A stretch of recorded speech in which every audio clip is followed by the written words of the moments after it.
Assalamualaikum warahmatullahi wabarakatuh. Alhamdulillah, alhamdulillahi wa kafa. Wassalatu wassalamu ala nabiyil mustafa. Ashhadu an la ilaha illallah wahdahu la syarikalah. Wa ashhadu anna Muhammadan abduhu wa rasuluh. La nabiyya ba'dah. Rabbi syrah li sadri wa yassir li amri wahlul uqdatam min lisani yafqahu qawli. Para pemirsa yang dimuliakan Allah Subhanahu wa taala, bersyukur kita kepada Allah dengan mengucapkan alhamdulillahi rabbil alamin. Disertai dengan salawat dan salam kepada Rasulullah sallallahu alaihi wasallam. Allahumma salli wa sallim wa barik ala sayyidina Muhammad wa ala ali sayyidina Muhammad. Dalam kajian kita kali ini, saya ingin kita kembali meneliti secara ilmiah dengan hati terbuka, dada yang lapang tentang slogan-slogan nyunnah atau himbauan-himbauan untuk kembali kepada sunnah Rasulullah sallallahu alaihi wasallam. Dalam kajian kita yang lalu sudah kita bahas apakah Al-Quran saja cukup untuk memahami hukum dalam Islam ini. Pada saudara-saudara, silakan ditengok kembali video saya yang di bawah ini. Walaupun itu video yang singkat, tapi insya Allah jika diikuti dengan baik akan berguna bagi kita bersama-sama. Kali ini saya ingin kita semua membahas tentang slogan-slogan atau himbauan-himbauan, ayo kembali kepada sunnah Rasulullah sallallahu alaihi wasallam. Ajakan-ajakan untuk nyunnah, kata orang sekarang, yang didakwahkan oleh sebahagian kelompok-kelompok dakwah mengataskan nama salafi atau salafiyah, himbauan-himbauan untuk kembali kepada pendapat-pendapat salaf. Itu mungkin kita perlu meninjau kembali sejauh apa kita bisa menerima slogan-slogan tersebut. Himbauan-himbauan itu bukan berarti saya tidak setuju. Saya sangat setuju karena memang sesungguhnya himbauan kembali kepada Al-Quran dan Sunnah itu memang dituntut dari setiap kita. Tapi bukan berarti kita dihimbau, ayo kembali kepada Al-Quran dan Sunnah, kembali kepada hadis Nabi Muhammad SAW dengan begitu saja, tanpa melalui proses-proses, tata cara, adab-adab yang harus kita tempuh. Yang mengajak untuk kembali kepada Al-Quran dan Sunnah, jika maksudnya tanpa didampingi, tanpa melalui pemahaman ulama kita, maka itu bisa menyesatkan. Itu sangat berbahaya sekali, saudara-saudara sekalian. Kita tengok saja, sedangkan Al-Quran itu untuk memahaminya perlu kepada Al-Quran. Al-Quran untuk memahaminya perlu kepada sunnah. Untuk memahami Al-Quran dan sunnah perlu kepada ulama. Kita ambil satu ayat umpamanya dalam surat Al-Ma'un, di mana Allah Subhanahu wa taala mengatakan fawailul lil musallin. Neraka wail untuk orang-orang yang salat. Kalaulah ayat itu, kalaulah kita ayo kembali kepada Al-Quran, kalaulah dipahami sampai di situ saja, apa gunanya salat?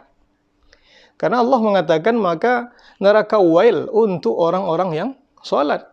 Tapi ayat itu tak bisa dibaca putus sampai di sana. Karena ada lanjutannya. Alladzina hum an salatihim sahun.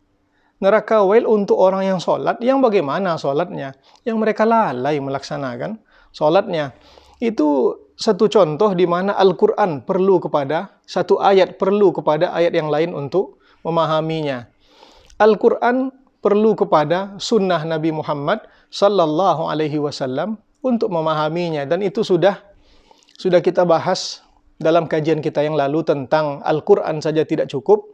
Sekali lagi, silakan tengok kembali video saya yang di bawah ini untuk merujuk penjelasan tentang hal tersebut. Kembali kita kepada slogan nyunnah tadi. Kita mulai saja dari definisi sunnah terlebih dahulu. Apa sunnah itu? Sunnah secara bahasa adalah at-tariqatul muttaba'ah. Jalan yang diikuti. Baik, buruk, itu semuanya bisa jadi sunnah secara bahasa. Artinya ada sunnah yang baik, ada sunnah yang buruk secara bahasa. Rasulullah Shallallahu Alaihi Wasallam mengatakan, "Man sanna fil Islami sunnatan hasanah, falahu ajruha wa ajru man amila biha, min ghairi ayyanqusa min ujurihim syai'. Wa man sanna fil Islami sunnatan sayyi'ah." Nah, itu dia. Jadi ada sunnah hasanah, ada sunnah sayyi'ah. Ada sunnah itu yang baik, ada sunnah itu yang tidak baik. Secara bahasa itu at-tariqatul muttaba'ah, jalan yang diikuti. Jadi kalau jalan yang ditempuh itu baik, maka itu sunnah hasanah. Tapi kalau jalan yang ditempuh itu tidak baik, maka itu adalah sunnah sayyi'ah. Jadi itu secara bahasa. Sementara terminologinya atau secara istilahnya, kelompok ulama atau kelompok ulama-ulama hadis, muhadditsin, berbeda dalam menjabarkan sunnah dari usuliyin. Usuliyin berbeda menjabarkan sunnah dari fuqaha. Artinya definisi sunnah menurut ulama-ulama hadis, definisi sunnah menurut ulama-ulama usul fikih, definisi sunnah menurut ulama-ulama fikih itu berbeda walaupun tujuannya sama. Ulama-ulama hadis, apa yang mereka inginkan dari kata-kata sunnah itu? Apapun yang muncul dari Nabi Muhammad sallallahu alaihi wasallam selaku qudwah, selaku tauladan, selaku suri tauladan, itu yang dimaksudkan oleh ulama hadis. Makanya ulama-ulama hadis memperhatikan ucapan Nabi Muhammad. Ulama-ulama hadis memperhatikan perbuatan Nabi Muhammad sallallahu alaihi wasallam. Mereka memperhatikan takrir Nabi Muhammad sallallahu alaihi wasallam. Mereka memperhatikan sirah Nabi Muhammad sallallahu alaihi wasallam. Mereka memperhatikan syama'il Nabi Muhammad sallallahu alaihi wasallam. Bukankah ada kitab Syama'il Muhammadiyah? Itu tandanya apa? Ulama hadis seluruh aspek kehidupan Rasulullah itu mereka masukkan dalam kelompok sunnah. Sementara ulama-ulama usul fikih, mereka membatasi sunnah itu sebagai salah satu dasar hukum Islam. Makanya definisi sunnah menurut mereka masadara an Rasulillahi min qaulin au fi'lin au taqririn. Yang muncul dari Rasulullah sallallahu alaihi wasallam berupa perkataan, berupa perbuatan, berupa takrir Rasulullah. Yang ketiga-tiganya ini adalah menjadi sumber hukum Islam. Sementara menurut ahli-ahli fikih atau fuqaha, sunnah itu berhubungan dengan af'alul ibad, perbuatan seorang hamba yang berhubungan baik dengan sesama hamba ataupun dengan Allah Subhanahu wa ta'ala. Dari situ saja ulama sudah berbeda mendefinisikan sunnah. Jadi slogan ayo kembali kepada sunnah itu harus kita rinci secara betul. Harus kita kaji secara seksama. Itu yang pertama, para pemirsa yang dimuliakan Allah. Yang selanjutnya, bahwa Nabi Muhammad sallallahu alaihi wasallam secara terang-terangan mengatakan bahwa sunnah itu bukan hanya sunnah Rasulullah saja, tapi juga ada sunnah selain sunnah Rasulullah sallallahu alaihi wasallam. Beliau mengatakan, "Alaikum bi sunnati wa sunnatil khulafa'ir rasyidin al-mahdiyyin min ba'di." Kalian pegang sunnahku dan sunnah para khulafa'ur rasyidin sesudahku. Berarti selain sunnah Rasulullah ada sunnah khulafa'ur rasyidin. Tapi intinya slogan kembali kepada sunnah itu, jika dimaksudkan hanya kepada sunnah Rasulullah sallallahu alaihi wasallam, mengabaikan sunnah khulafa'ur rasyidin atau tidak mengikuti pemahaman para ulama kita, maka itu sudah keliru. Untuk memahami Al-Quran dan sunnah, seperti yang saya katakan tadi, Al-Quran perlu kepada Al-Quran. Al-Quran perlu kepada sunnah. Untuk memahami Al-Quran dan sunnah, Itu orang awam tak bisa datang kepada Al-Quran dan Sunnah lalu dibaca sebuah ayat Al-Quran atau dibaca sebuah hadis Nabi Muhammad SAW lalu diterapkan dengan keilmuan yang sangat terbatas, tak bisa.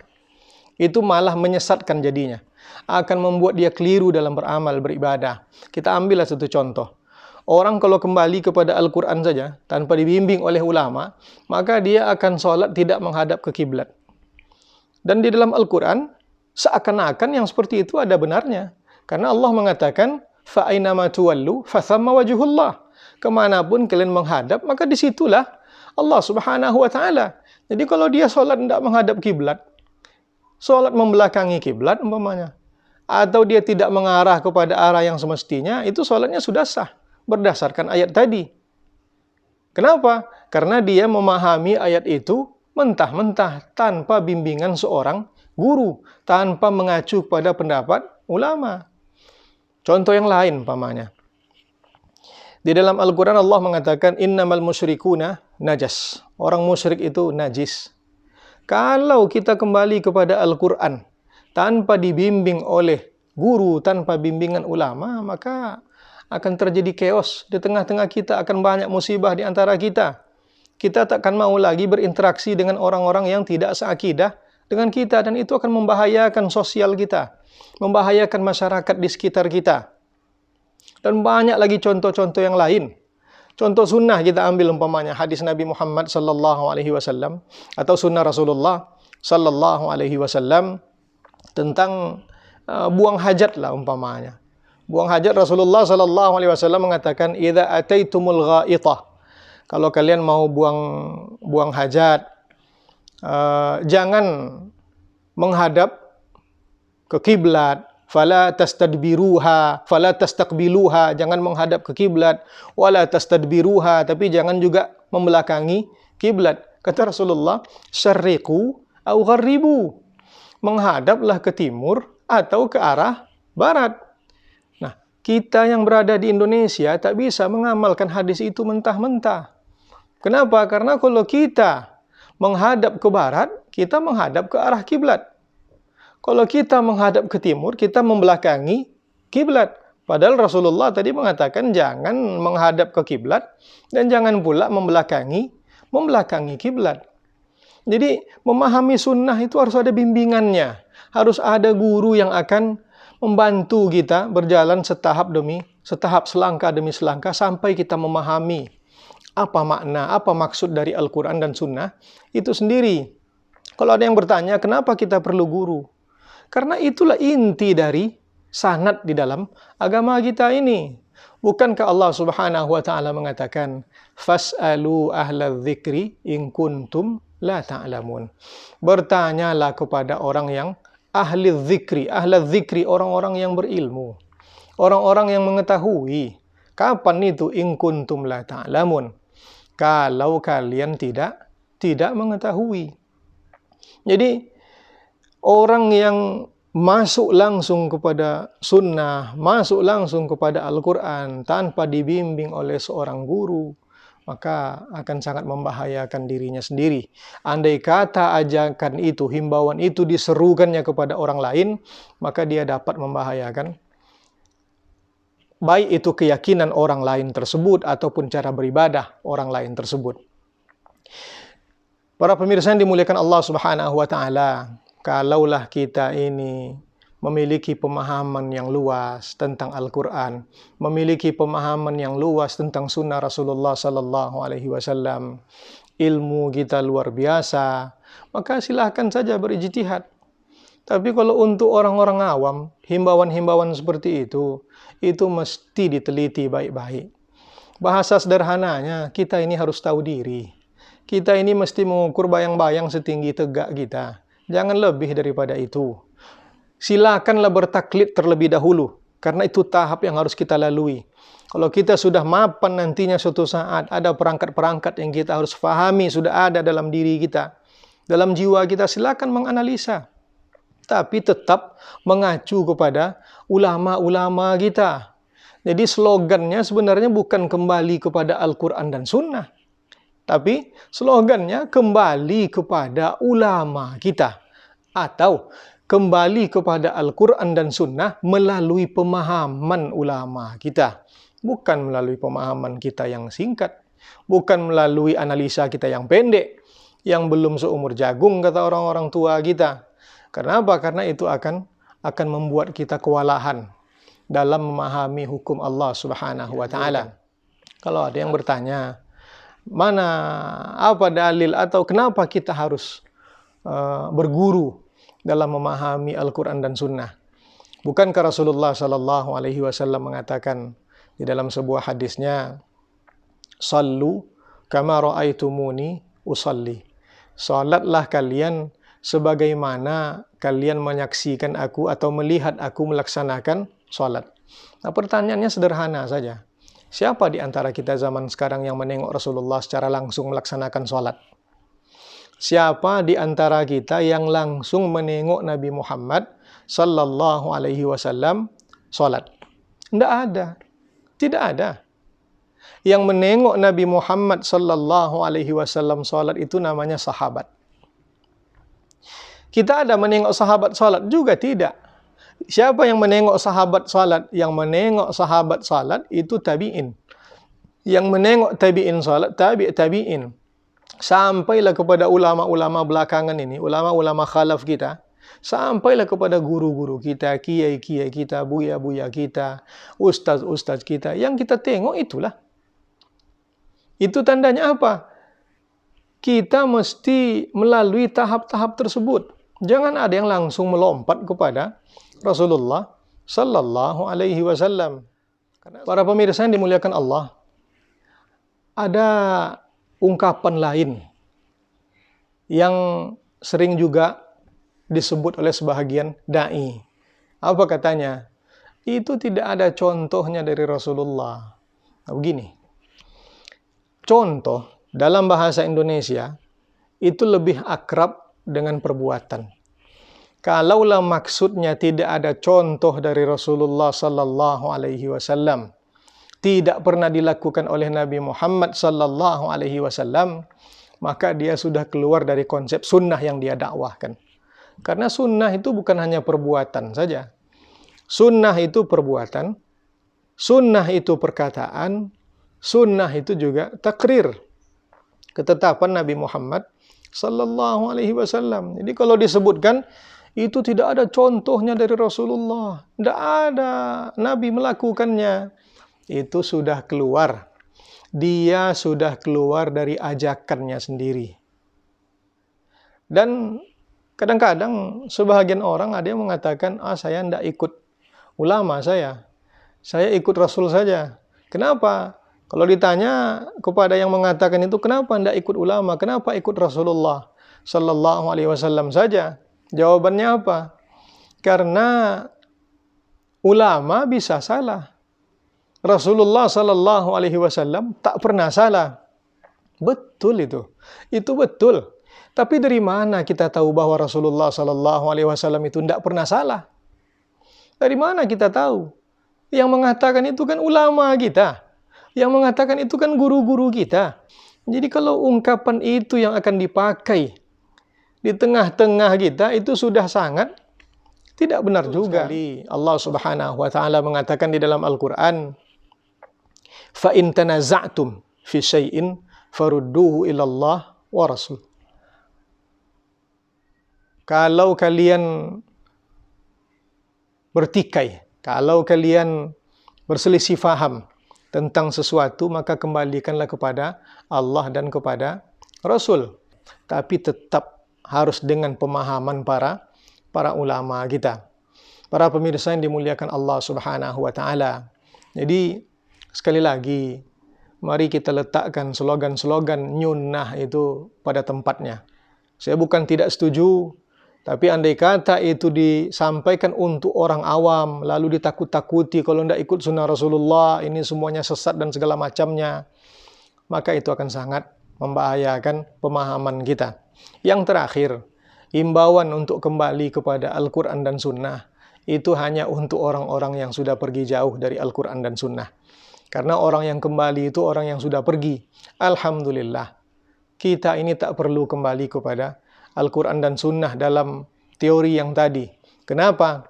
Karena kita tidak pernah meninggalkan Al-Quran dan Sunnah. Intinya kita tetap bersama Al-Quran dan Sunnah melalui pemahaman para ulama kita. Mudah-mudahan penyampaian yang singkat ini, bahasan yang singkat ini berguna bagi kita bersama-sama dan menjadi berkah dalam kita menjalani kehidupan ini. Amin amin Allahumma amin. Aqulu qawli hadza wa astaghfirullah li wa lakum. Wassalamu alaikum warahmatullahi wabarakatuh.